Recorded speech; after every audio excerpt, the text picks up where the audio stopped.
Maraknya tren konten hidup mewah yang dilakukan oleh para artis dan influencer masa kini menimbulkan kembali pertanyaan. Sebenarnya, seberapa besar sih ketimpangan pendapatan yang terjadi pada masyarakat kita pada saat ini? Kesenjangan pendapatan merupakan masalah bagi negara berkembang, termasuk Indonesia. Tingkat ketimpangan pendapatan kita menurut koefisien Gini berkisar antara 0,37 hingga 0,42 dalam 10 tahun terakhir. Banyak pembangunan seperti pembangunan perusahaan, pabrik, layanan fasilitas kesehatan, layanan publik, dan juga sekolah yang pembangunannya hanya terpusat di kota saja.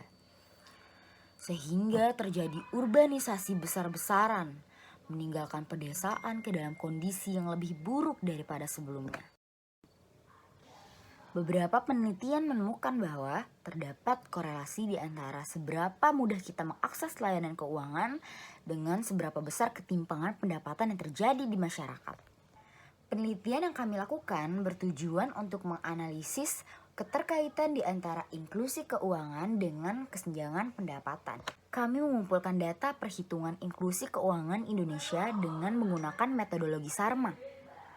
Semua laporan bulanan dari Bank Umum di Bank Indonesia, laporan dari Badan Pusat Statistik, dan Otoritas Jasa Keuangan dikumpulkan dari tahun 2015 hingga 2017 di semua provinsi, kecuali Provinsi Kalimantan Utara karena terdapat keterbatasan data.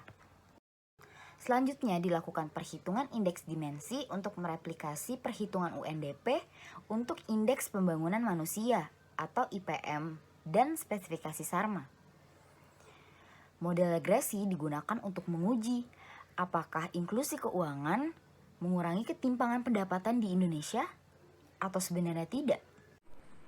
Dilihat dari data tabel di atas, DKI Jakarta memiliki inklusi keuangan tertinggi, mengingat statusnya sebagai ibu kota negara Indonesia serta pusat industri keuangan. Sejauh ini, DKI Jakarta memiliki sistem keuangan terbaik. Gambar 1 menunjukkan hubungan antara inklusi keuangan dengan ketimpangan memang positif, menyeratkan daerah dengan akses yang lebih tinggi ke layanan keuangan memiliki masalah ketimpangan yang lebih besar. Faktor lain yang dapat mempengaruhi inklusi keuangan adalah pendapatan domestik regional bruto, PDRB, kemiskinan, dan lama sekolah. PDRB dan lama sekolah memiliki kecenderungan positif menuju inklusi keuangan. Peningkatan ukuran ekonomi akan memperketat ketimpangan melalui perpajakan progresif. Sedangkan untuk lama sekolah, memiliki kecenderungan yang positif dan signifikan untuk memperbesar ketimpangan pendapatan. Di sisi lain, daerah dengan tingkat kemiskinan yang lebih rendah cenderung memiliki akses yang lebih baik ke sistem keuangan.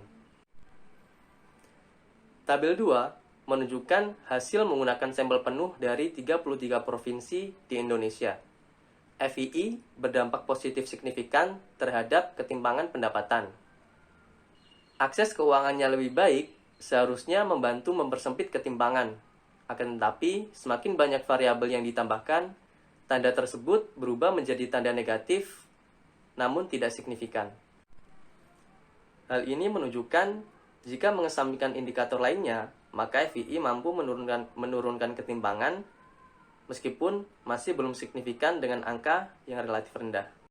Inklusi keuangan hanya mampu menurunkan ketimpangan pendapatan ketika kondisi ekonomi secara keseluruhan memberdayakan masyarakat untuk menggunakan akses ke keuangan untuk tujuan produktif seperti ekspansi bisnis dan investasi dalam pendidikan.